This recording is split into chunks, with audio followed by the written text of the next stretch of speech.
Poetry, Prose and Pirates, a short comedy for the stage by Preuss. A monthly meeting of a writers' group, the Draft Peers. The characters mill about, waiting for a meeting to begin. There are chairs or couches arranged in a semicircle, and perhaps a sign reading Draft Peers Monthly Meeting. Shelley looks through a binder that overflows with papers. Theo works on his laptop. Peg buzzes with energy as she looks at a manila folder. Vern checks a clipboard, glances at the time on his phone, and addresses the group. Looks like this is our turnout for today. Let's go ahead and get started. This month's meeting of the Draft Peers is officially called to order. Any opening remarks before we share the first piece of writing? I just want to apologize for sending the wrong file Sunday. Wrong file. I got chapter 3 of your book. Yes, but I accidentally sent a file with research attached. 12 pages of notes tacked onto the draft. I never noticed. Me neither.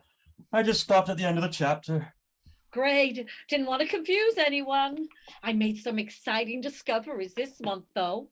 I spent a week in a dank basement in Boston combing through handwritten journals, then flew to an island off the coast of Africa to review recently discovered... I'm sorry, I have to interrupt. I got news. Okay. I'm being published. Really? Congratulations. It's a poem she showed me Monday. It came in a burst of inspiration. I wrote it, sent it to the New Yorker, and they loved it. The New Yorker, my favorite magazine, without a centerfold. What's the poem about? A pirate. You're joking. No, I've signed a contract and everything. I mean, you're joking about the subject matter. You don't like pirates? I love pirates. I've spent 5 years of my life meticulously researching them for my novel. You've been reading chapters for months. Oh, right. I didn't even think about that. Pirates are a pretty universal topic. The connection never crossed my mind, honestly. What's the poem about? Called? Here, The Legend of Lawrence Pike. Lawrence Pike? You know that's the name of my protagonist. Oh, no. Yours is Lawrence with a W. Mine's Lawrence with a U. Is he a nobleman framed for a crime who escapes a hanging and assumes the identity of a dead sailor? You could say that. I did say that. It's in my prologue. And those who wronged Pike soon found their reward in barbaric bloodshed wreaked by his sword. Now, this is good, Peg. That's my plot. Please. Yours doesn't even rhyme. You want to chime in on this, Theo? Her husband's obviously going to take her side. What's that? I missed the last bit. I was updating my blog. Oh, in the middle of our meeting? Yeah, sorry. My readership's really skyrocketed since I started serializing my comic. I just added some new panels. Is this something you've shared with us? It's brand new. I started it Tuesday. It's about a woman writer who gets published using an idea similar to that of a critique partner. I call it the purloined premise. I don't believe this. You're blogging about what she did? What you think I did? Ladies, my comic is a work of fiction. That woman looks exactly like me. You're my wife. I think of you when I draw. There's bound to be similarities. She's wearing this blouse. She fills it out better. We will discuss this when we get home. So this woman is me? No, She's talking about a dank basement in Boston. that's a coincidence. You quoted me verbatim. Oh my God, you've drawn her prettier than me. Don't even come home. That's not Shelley. That's not you. This is fantasy. We gonna see a little girl-on-girl action? I meant fighting. The women just argue, but there is fighting.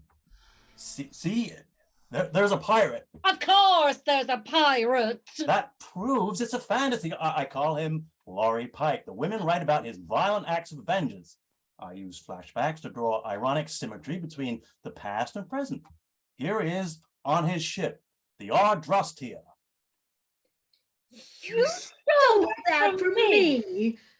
What?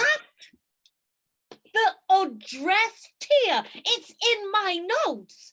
I traveled through London and Paris, piecing together torn fragments of a letter Lawrence Pike wrote to a mistress.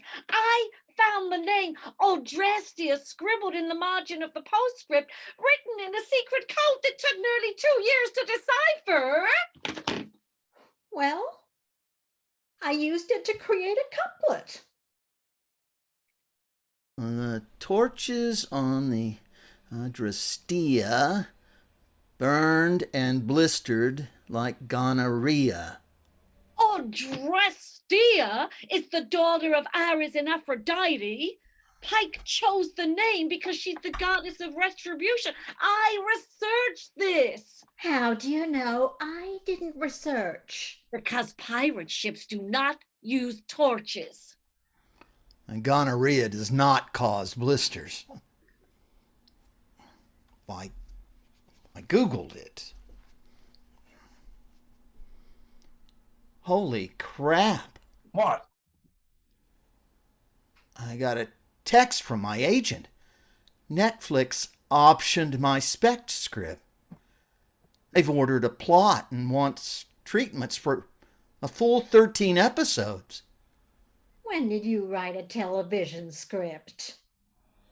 Wednesday. I wonder what it's about. If you must know, it's a domestic drama about a wife who catches her husband in an unspeakable act. It explores the subtle nuances of love and loss, of right and wrong, of forgiveness and acceptance. Sounds intense. What does the husband do? He blogs about his wife's appropriation of another writer's work. What? The guy's not serializing an online comic, is he? Of course not. It's a graphic novel about a pirate. Oh, this can't be serious. It is serious, very serious. His blog goes viral, his wife goes ballistic, and his marriage goes up in flames. Like a pirate ship using torches. I can't believe you're writing about our relationship. Why would you think it's about you? Because you pointed to us as you described the plot. What happens to me in the script? I have no idea what you mean. What happens to the third writer, the one whose idea is stolen? She takes out her frustrations with a series of torrid one-night stands. It's Netflix. I had to toss in some nudity. Then the serial killer arrives. Serial killer? This is a domestic drama? With a twist. All three characters are writing about a pirate. A serial killer in pirate regalia begins slicing up townspeople for the slightest transgressions. We only see the killer in shadows. Tri-cornered hat, motley clothing, cutlass dripping with blood. Who could it be? A stranger with a motive? One of the authors with a grudge? A demonic manifestation of the writer's collective creativity? It doesn't sound like there's any creativity at all, Vern. You took your idea from my comic. which was based on my pirate poem. Which originated with my concept. Oh, for God's sake, Shelley, you did not invent pirates. I know that, but Lawrence Pike was my pirate. The three of you read my chapters and ransacked my research. You can call him Lawrence with a U or Laurie Pike or whatever you want in your slasher porn, but he's still mine. I do not write slasher porn. The killer is nameless, but carves his initials, LP, into the flesh of naked victims. Well, LP could really stand for anything, though. Oh, I can think of several things it can stand for. Literary pirates, lazy pilferers, lame-ass plagiarists. I traced the life of Lawrence Pike for 5 years across 3 continents. I uncovered facts and made connections that no person, living or dead, could possibly know. I delved so deeply into his passions and pursuits that our souls have practically merged. If I could channel that connection and conjure his spirit, he'd burst into this room wielding his sword and slaughter you all in sweet retribution for the wrongs you have done. Chaz bursts into the room in full pirate regalia, brandishing her sword menacingly. Hey, Chaz. Hey guys, sorry about the ruckus. Stubbed my toe on the way in. What's with the outfit? Oh, dress rehearsal. That's why I'm late. I've written my first show. Ta-da! Larry Carp and his Cutlass of Justice. Larry Carp. I suppose he stole that from you too. He changed Lawrence to Larry and replaced Pike to a different one-syllable fish. Carp alliterates with Cutlass. Catchy titles fill seats. Anywho, you're all invited to opening night. I don't want to give too much away, but I play several characters besides my ruthless swashbuckler, a pervy screenwriter, a quarreling couple, a disillusioned writer with dashed dreams. It's fabulous. Don't agitate her, Chad. She's a little edgy today. She might go for your weapon. No need. The pen is mightier than the sword. Ah! I thought she was going to shiv me with it. Just jotting notes. I have some new inspiration for my graduate thesis. Writing about pirates? Only the ones I know personally. What's the topic?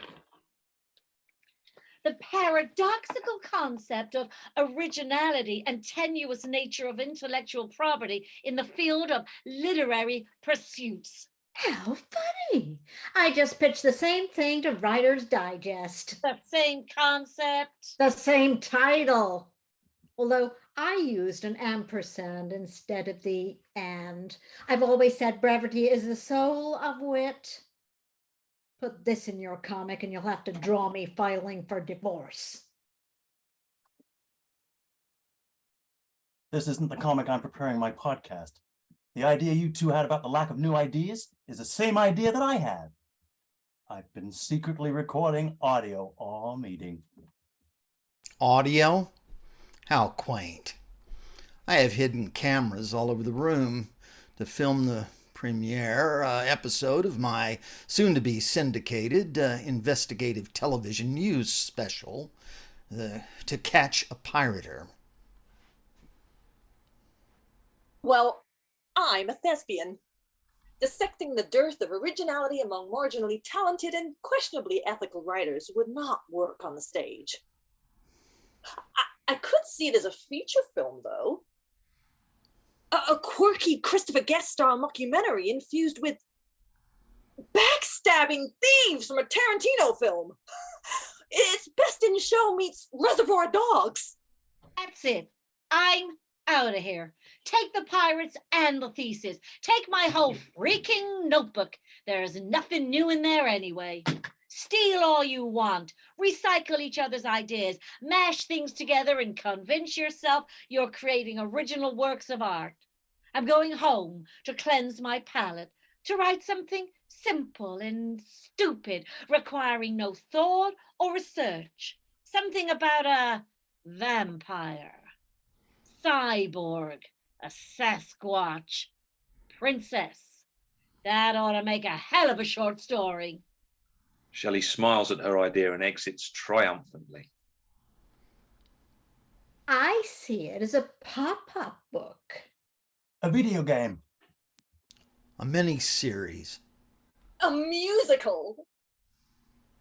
Peg sneaks to the binder, opens it, and begins to read as the stage goes black. The end.